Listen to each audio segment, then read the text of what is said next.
Okay అని చూద్దాం. 1 కొరింథీ 11వ అధ్యాయము 23వ వచనము. నేను మీకు అప్పగించిన దాని ప్రభు వలన పొంది తిని. దేవునికి స్తోత్రము.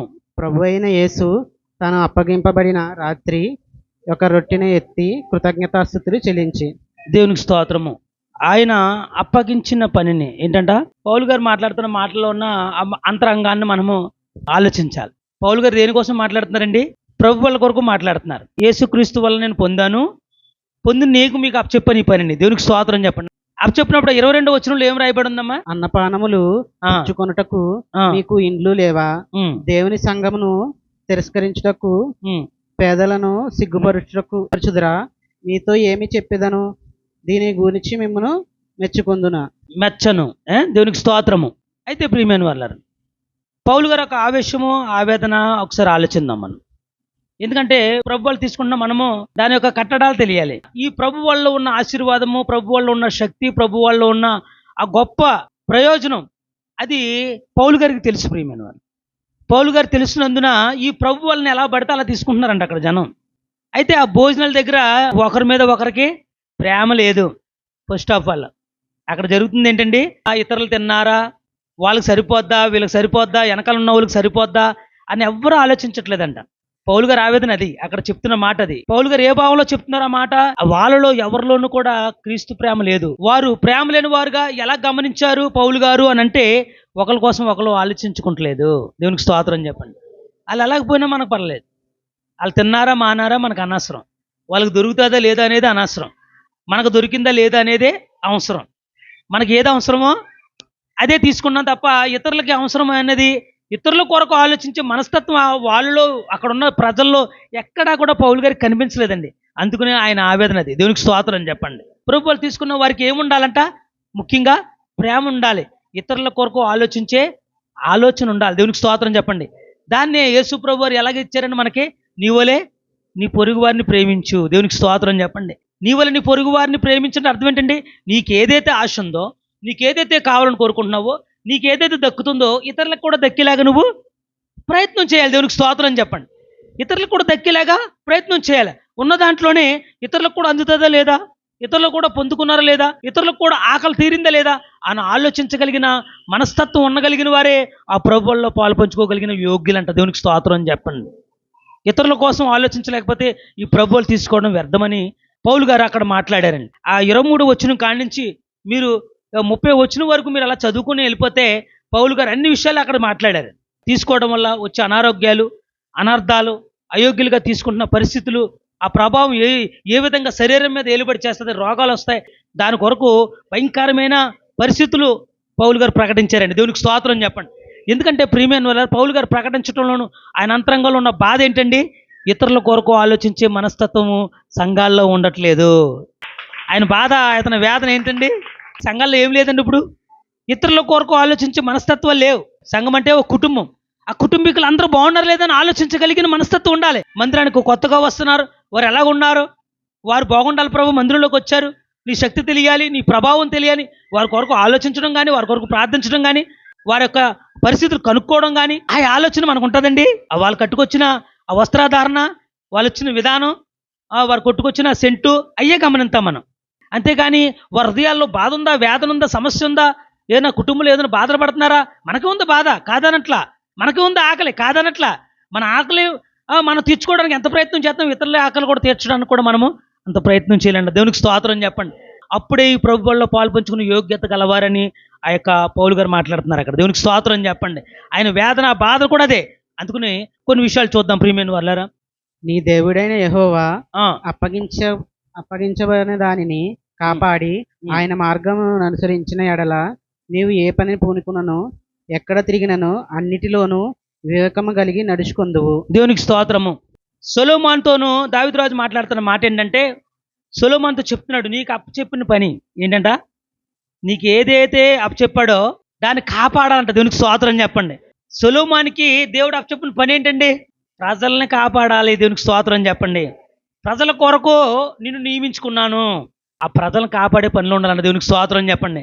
ఆ ప్రజల కోసం అనేది 2 దినవృత్తాంతాలు 1వ అధ్యాయము 10వ వచనంలోను, ఈ గొప్ప జనములకు న్యాయము తీర్చు శక్తి గలవాడవడు, నేను నేను ఈ జనముల మధ్య ఉండి కార్యములను చక్కపెట్టినట్లు తగిన జ్ఞానము నాకు దయచేయము. దేవునికి స్తోత్రము. ఇక్కడ మనం తెలుసుకోవాల్సిన విషయం, అక్కడ పౌలు గారు మాట్లాడిన మాటకిని ఈ యొక్క సొలొమోను కొరకు తీసిన మాటకిని మీరు ఒక్కసారి దాన్ని ఆలోచించండి, భావం ఆలోచించండి. ఎందుకంటే మనం ప్రభువుల్లో పాల్పంచుకోబోతున్న మనము ఏ రీతిలో ఆలోచించాలి, మన హృదయాలు ఎలా ఉండాలని కొరకే నేను మాట్లాడుతున్నాను ఈరోజు. దేవునికి స్తోత్రం చెప్పండి. సొలొమోను మనసును ఒకసారి గ్రహిస్తే సొలొమోనుకి అధికారం వచ్చింది. దేవుని పాదాల దగ్గరకు ఏం మాట్లాడతాడండి? ఈ శ్రేష్టమైన గొప్ప జనాంగాన్ని ఏలడానికి నాకు తెలివిని, బుద్ధిని, జ్ఞానాన్ని ఇమ్మన్నాడు. దేవునికి స్తోత్రం చెప్పండి. అంటే ప్రజల కొరకు, ఇతరుల కొరకు ఆలోచించే మనస్తత్వం ఉండాలి. ఇప్పుడు సొలొమోనులో ఏముందండి? ఇతరుల కొరకు ఆయనకు దక్కింది కదా, చక్కటి స్థానం దక్కింది సొలొమోనుకి, అవును కదా. రాజు అవడం అంటే మాటలు కాదు, ఒక పదవి రావడం అంటే మాటలు కాదు. ఆ పదవి దేవుని యొక్క కృప వల్ల పొందుకున్న ఆ కృపను బట్టి ఆ కృప అందరికీ కావాలనుకున్నాడు. దేవునికి స్తోత్రం చెప్పండి. ఆ కృప ప్రతి ఒక్కరు పొందాలనుకున్నాడు. ఆ యొక్క ఆశీర్వాదం ప్రతి ఒక్కరు పొందాలనుకున్నాడు. అటువంటి దీవెన ప్రతి ఒక్కరు, పేదలేంటి ధనికులేంటి, మా యొక్క రాజ్యంలో ఉన్న ప్రతి ఒక్కరు, మా యొక్క సంఘంలో ఉన్న ప్రతి ఒక్కరు ఆ యొక్క ఆశీర్వాదాన్ని, ఆ దీవుని, నాకున్న స్థితిని ప్రతి ఒక్కరు పొందాలనుకున్న కోరిక, ఆశ కలిగిన వాడు సొలొమోను. చప్పుడు కూడా దీనిమయంపరచండి. అది ఉండాలంటే క్రైస్తవుడికి మనం బాగుపడుతున్నామంటే వారు బాగుపడాలి. మనం ఆశీర్వదింపడుతున్నామంటే ఆ ఆశీర్వదింపబడిలాగున వారిని ఎలాగ మార్చగలగాలి.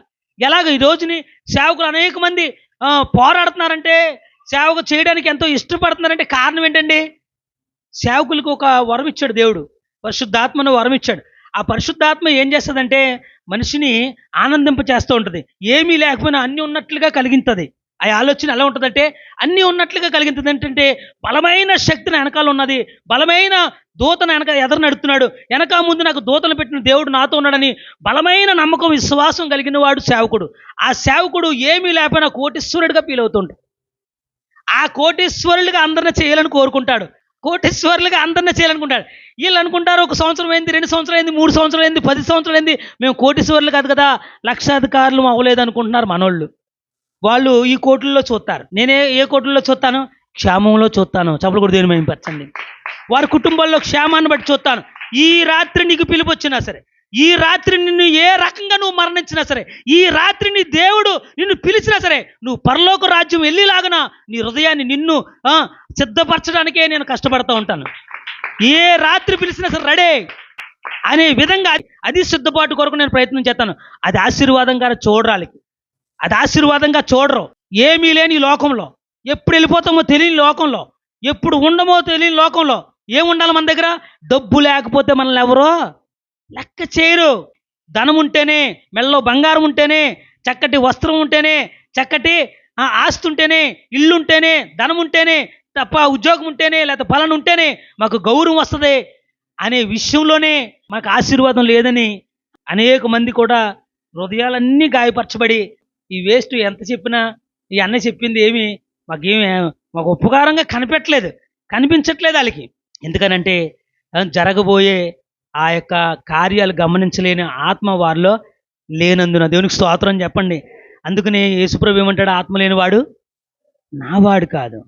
ఆత్మ పొందాల, పరిశుద్ధాత్మ పొందాలి. పరిశుద్ధాత్మ జరగబోయే విషయాలు నీకు బయలుపరుస్తుంది. ఏ క్షణం ఏమవుతుందో నీకు తెలియదు ప్రియమైన వారు. ఏ క్షణాన్ని ఆ ఉగ్రత వస్తుందో మనకు తెలియదు ప్రియమైన. అందుకని మనము పొందుకున్న ఈ భాగ్యము ప్రతి ఒక్కరు పొందుకోవాలనుకున్నాడు సొలొమోను. దేవునికి స్తోత్రం చెప్పండి.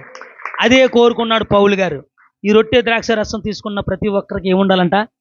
ఇతరుల కొరకు ఆలోచించే మనస్తత్వం ఉండాలి. ఇతరులు నశించిపోతే నరకంలో పడిపోతారు. ఇతరులు నశించిపోతే ఏమవుతారంటే దేవునికి దూరం అయిపోతారు. దేవుని రాజ్యంలో చేరపోతే బ్రతుకున్నా ఒకటే, లేకపోయినా ఒకటే. అది పరిశుద్ధాత్మ కలిగిన వారికే తెలుస్తుంది ఆ బాధ. దేవునికి స్తోత్రం చెప్పండి. పరిశుద్ధాత్మ ఉన్నవారు అది గ్రహించగలుగుతారు. ఎందుకంటే ఈ జీవితము కొన్నాళ్లే, మనం ఎన్నాళ్ళలో ఉన్నాం. ఆ ప్రేమ లేకపోతే ఇతరులను మనము ఆదరించలేము, కరుణించలేము, కటాక్షించలేము. ప్రియమైన నశించిపోతున్న ఆత్మల కొరకు ప్రభు పరలోక రాజ్యం దిగొచ్చాడండి. అవునా? యేసుప్రభు ఎందుకు వచ్చాడండి? నశించిపోతున్నాయంటే ఆత్మలో, దాన్ని పట్టించుకునే వాళ్ళు లేరని రాసిబడి ఉంది. ఏం రాయబడి ఉందండి అక్కడ లోకాసు వార్తలోను? నశించిపోతున్న ఆత్మల కొరకు వెతికి రక్షించడానికి వచ్చిన మనుష్య కుమారుడు. దేవునికి స్తోత్రం చెప్పండి. నశించిపోతున్నాయి, ఎవరో పట్టించుకుంటలేదు. పక్కవారు నశించిపోతున్నా, పక్కవారు నరకానికి వెళ్ళిపోతున్న బాధ ఉందా మనకే? నరకానికి వెళ్ళిపోయినందుకు బాధ లేదు. మనకి ఏమీ అవ్వకూడదని బాధ, మన వెనకాల ఉన్న వాళ్ళకి ఏమి అవ్వకూడదని బాధ. బ్రతుకున్న మన ఇంట్లోకి ఏమి రాకూడదని బాధ, మనం ఏమో అయిపోతామేమో బాధ, భయము. దేవుణ్ణి పరిచయం చేయగలిగాం మనం? దేవుణ్ణి పరిచయం చేసే ప్రేమ మనలో ఉందా? దేవుని పరిచయం చేసే నీ వల్ల నీ పొరుగు వారిని ప్రేమించే ఆజ్ఞను గైకునే ఆత్మ మనలో ఉందా? ఎందుకంటే ఆత్మ లేనప్పుడు ఇతరుల కోసం అంత ప్రయాస పడలేం. కానీ సొలొమోను అంట ఇతరుల కోసం ఆలోచించేవాడంట. సొలొమోను ఉండగా 5వ అధ్యాయము 4వ వచనంలో, ఇప్పుడు శత్రువులో ఒకడు లేకుండాను అపాయమేమి కలగకుండా నా దేవుడైన యెహోవా నలుగు దిశలో నాకు నెమ్మది దయచేయుచున్న దేవునికి స్తోత్రం. అయితే ఇప్పుడు వీళ్ళు సొలొమోను వచ్చిన తర్వాత అంటే ఈ యుద్ధం అనేది శత్రువు అనేది లేదంట. చప్పలు కూడా దేనిమైపరచండి. అది క్రైస్తవుడికి ఉండవలసిన లక్షణం. ప్రభు వాళ్ళు తీసుకుంటున్న వారికి ఏముండాలి లక్షణం? మనకు శత్రువు అనేదే ఉండడానికి వీల్లేదు. ఎందుకంటే మనకు దేవుడిచ్చిన వరం ఏంటంటే, నీకు అనుకోకుండానే శత్రువులు ఏర్పడ్డారు అనుకోండి. అవును, క్రైస్తవులకు శత్రువులు ఉంటారు, ఉండరని అంటలేదు. శత్రువులు ఏర్పడ్డారు అనుకో, దానికి కూడా మీకు మార్గం చెప్తున్నాను. ఏమో రాయబడింది బైబిల్లో? నీకు వ్యతిరేకంగా రూపింపబడిన ఏ ఆయుధం ఏమవుదంట? వర్ధిల్లదు. చప్పలు కూడా దేనిమైపరచండి. ఇంకా వాళ్ళ శత్రువు ఏంటి మనకి? ఎందుకంటే క్రైస్తవుడు నిజ జీవితంలో సత్యవంతుడైన దేవుణ్ణి ఆరాధిస్తున్న ప్రతి క్రైస్తవుడికి శత్రువు ఉంటాడు. శత్రువు ఉండడని నేను చెప్పను. శత్రువులు ఏర్పరచబడతారు. నీకు తెలియకోకుండానే ఈర్షతో శత్రువులు ఏర్పరచబడతారు తప్ప నువ్వు చేసిన గాయానికి కాదు. నువ్వు గాయపరచవు. క్రైస్తవుడు ఎవరో కూడా ఎవరిని కూడా గాయపరచడు. కానీ నువ్వు ఎదుగుతున్న ఎదుగుదలకి ఈర్ష, ఆ ఈర్షను బట్టి శత్రువులు ఏర్పరచబడతారు ప్రియమైన వారు. అయితే దానికి దేవుడిచ్చిన వాక్యం ఏంటంటే, నీకు వ్యతిరేకంగా నిలబడిన ఏ ఆయుధము వర్ధిల్లినప్పుడు వాళ్ళు మనకు శత్రువులు కాదు. వారు ఏమైపోతారండి? వాళ్ళు శత్రువు తరమకుండానే, దుష్టుడు తరమకుండానే పారిపోతాడు. చప్పలు కూడా దేనిమైపరచండి. అటువంటి వరాలు దేవుడు మనకి ఇచ్చినప్పుడు ఇతరుల కొరకు ఎందుకు ఆలోచించము? మనము ఇతరుల కొరకు ఎందుకు ఆలోచించట్లేదు? నీ వల్ల నీ పొరుగు వారి ప్రేమించే ఆత్మను మనం ఎందుకు పొందట్లేదు? ఆ ఆత్మ పొందుకుల్లో మనం ప్రార్థన చేసుకోవాలి ప్రియమైన వల్ల. ఎందుకంటే ఇతరులను ప్రేమించలేనప్పుడు మనము దేవుణ్ణి ప్రేమించమనేది అబద్ధం. అది అందరి కొరకు జరుగుతున్న ప్రార్థన. ఆ ప్రార్థనలో నేను కూడా ఒక రోజు, వారంలో కనీసం ఒక రోజన్నా, వారంలో 2 రోజులన్నా నేను పాలు పంచుకోవాలని ఆశ కలగాలి. ఇతరుల కొరకు ఏం ఆలోచిస్తున్నాం? సంఘంలో జరుగుతున్న ఈ బలమైన ప్రార్థన ఎంత గొప్ప ప్రార్థన తెలిసిండి. అది ఆ ప్రార్థన విలువ కొంతకాలం తర్వాత మీరు చూస్తారు. అందరూ కూడా దేవునికి స్తోత్రం అని చెప్పండి. ఎందుకంటే అది 10 మంది కోసం చేసే ప్రార్థన దేవునికి ఇష్టం. ఇతరుల కొరకు ఆలోచించాలి. ఆలోచించే ఆత్మ మనలో ఉండాలి. ఎందుకంటే నీకు వచ్చిన కష్టమే వాళ్ళకి కూడా అదే. నువ్వు కన్నట్టే వాళ్ళకి అన్నారు పిల్లల్ని. నీకు కష్టం వచ్చినప్పుడు, నీకు అప్పులు ఉన్నప్పుడు నువ్వెంత బాధపడ్డావో, ఇప్పుడు వారుకున్న అప్పులు బట్టి వారు అంత బాధపడుతున్నారు. ఆ బాధ నుంచి విముక్తమైన మనము ఏం చేయాలని? విడిపించడానికి ప్రయత్నం చేయాలి. దేవునికి స్తోత్రం అని చెప్పండి. అదే చెప్తున్నాడు పౌలు గారు. మీరు ఎవరి కొరకు ఆలోచించట్లేదు, కానీ ప్రభు వల్ల వచ్చి మీరు పాలు పంచుకుంటున్నారు. ఇతరులకి మీరు ఏం మెసేజ్ ఇస్తున్నారు? ప్రభు వాళ్ళకున్న వాల్యూ ఏంటి? ప్రభు వాళ్ళకున్న గౌరవం ఏంటి? ఆ శరీరం రట్టు తీసుకున్న ఆ ప్రతి ప్రజలు కూడా ఎలా ఉండాలంట? ఇతరుల కొరకు ఆలోచించాలంట. దేవునికి స్తోత్రం చెప్పండి. జనం కొరకు జీవించాలి. యోహాను సువార్త 17వ అధ్యాయము 12వ వచనం కదా, నేను వారి యొద్ద నుండగా నీవు నాకు అనుగ్రహించ వారిని నీ నామమునందు కాపాడి తిని. నువ్వు ఇచ్చిన పని, నువ్వు ఇచ్చిన ఆత్మల కొరకు నేను ప్రార్థన చేస్తున్నాను. ఆ ప్రార్థన విని వారిని కాపాడని చెప్పేసి ప్రభు చెప్తున్నాడు. యేసు ప్రభు తండ్రితో అడుగుతున్నాడు, ఏమని? నువ్వు ఇచ్చిన పనిని నేను కాపాడుతున్నాను, నువ్వు కూడా కాపాడు అని ప్రార్థన చేస్తున్నాడు. దేవునికి స్తోత్రం చెప్పండి. వారందరినీ నేను కాపాడి తిని ఒక నాశన కుమారుడు తప్ప మిగతా వాళ్ళు ఎవ్వరు కూడా నా చేతిలోంచి జారిపోలేదంట. చెప్పలు కూడా దీని మేమపరచండి. నువ్వు చెప్పండి చెప్పండి చెప్పండి చెప్పండి, కనీసం లేదంటే కొన్ని సంవత్సరాలు దేవుని వైపు నడిపించడానికి ప్రయత్నం చేయండి. అవ్వలేకపోతే వదిలేయండి అప్పుడు. కానీ మన ప్రయత్నం చేయకుండా మాత్రం మన ఇంట్లో కోసం ఉండకూడదు. మన రక్త సంబంధుల కోసం చెప్పని ఈ మాట. మన రక్త సంబంధులు మనం ఎలా పడితే అలా వదిలేయడానికి వీల్లేదు. మ్యాక్సిమం వారి కొరకు మనం ఏం చేయాలి? ప్రయత్నం చేయాలి. కనీసం లేదంటే 5 years అన్న ప్రయత్నం చేయాలి. లేదంటే దేవుని పేరట ఒక 7 years అన్న ప్రయత్నం చేయాలి. ఆ తర్వాత ఇంకా వినకపోతే మనం ఏమీ చేయలేము. తర్వాత ఇంకో కొత్త వారి కొరకు మళ్ళీ మనం ప్రార్థన చేయొచ్చు. రావట్లేదు అని వదిలేయకూడదు. ప్రియమైన వాళ్ళ రక్త సంబంధాన్ని కాపాడుకోవాలి. ఇచ్చిన వారిని కాపాడుకోవాలి మనం. దేవునికి స్తోత్రం చెప్పండి. ఈ ప్రభు వాళ్ళు తీసుకోబోతున్న మనందరం కూడా ఎలా ఉండాలంట? ఇతరుల కొరకు ఆలోచించే వారిగా ఉండాలంట. ఎందుకంటే ఇతరుల కొరకు ఆలోచించి సొలొమోను జీవితంలో శత్రువు అనేవాడు లేడంట. దేవునికి స్తోత్రం చెప్పండి. శత్రువులు ఉండరు మనకే. మన జీవిత కాలం అంతా కూడా, బ్రతుకున్నంత కాలము ప్రభు వల్ల పాలు పంచుకుంటున్న మనము ఇతరుల కొరకు ఆలోచించే వారిగా ఉండాలి. అదే మన పని. ఈ రోజు నుంచి ఇతరులు ఆత్మ నశించిపోతుందో లేదో మీరు గమనించగలగాలి. ప్రియమైన వాళ్ళ, నేను గమనించగలిగిన ఆత్మ నాకు దేవుడు ఇచ్చాడు. గమనించగలని ఆత్మ నాకు దేవుడు ఇచ్చాడు అనుకునే మిమ్మల్ని అందరినీ నేను ప్రాధేయపడుతూ ప్రతి విషయంలోనూ ఇప్పుడు కూడా మిమ్మల్ని గద్దించినట్టు మీకు బాధే కలుగుతుంది, కానీ నా మీద ప్రేమ ఎక్కడ కలుగుతుంది?